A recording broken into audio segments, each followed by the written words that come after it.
Hebreos 9. Ahora bien, aún el primer pacto tenía ordenanzas de culto y un santuario terrenal, porque el tabernáculo estaba dispuesto así.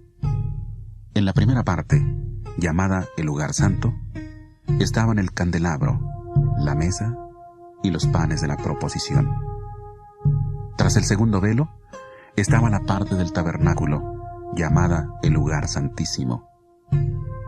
Allí había un incensario de oro y el arca del pacto cubierta de oro por todas partes, en la que había una urna de oro que contenía el maná, la vara de Aarón que reverdeció y las tablas del pacto.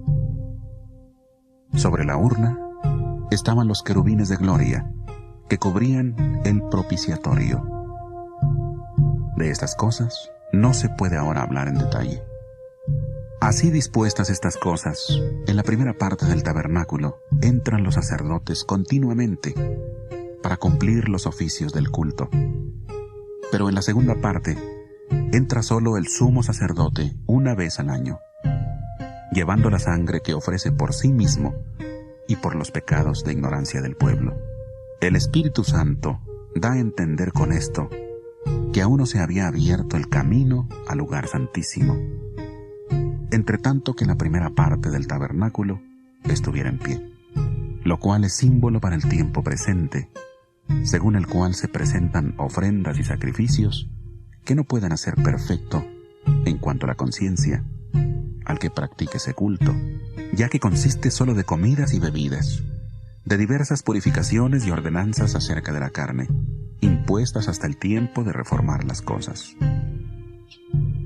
Pero estando ya presente Cristo, sumo sacerdote de los bienes venideros, por el más amplio y más perfecto tabernáculo, no hecho de manos, es decir, no de esta creación, y no por sangre de machos cabríos, ni de becerros, sino por su propia sangre, entró una vez para siempre en el lugar santísimo, habiendo obtenido eterna redención.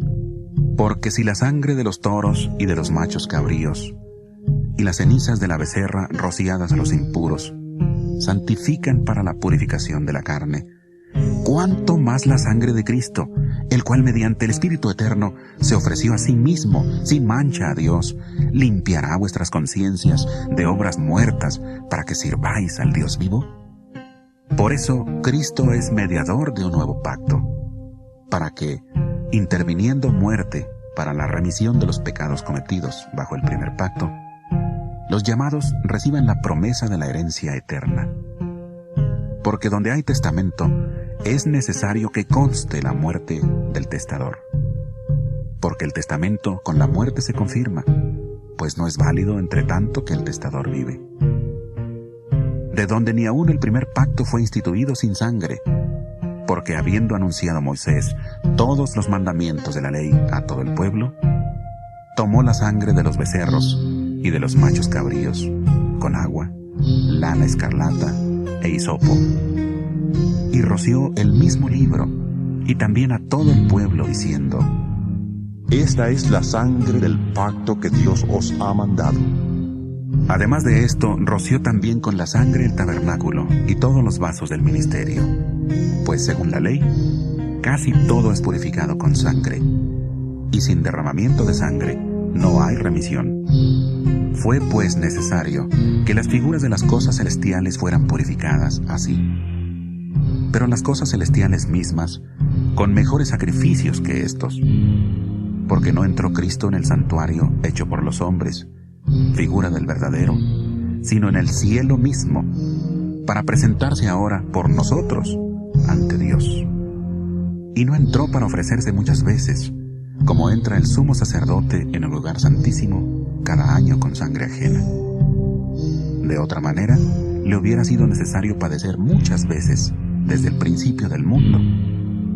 Pero ahora, en la consumación de los tiempos, se presentó una vez para siempre, por el sacrificio de sí mismo, para quitar de en medio el pecado.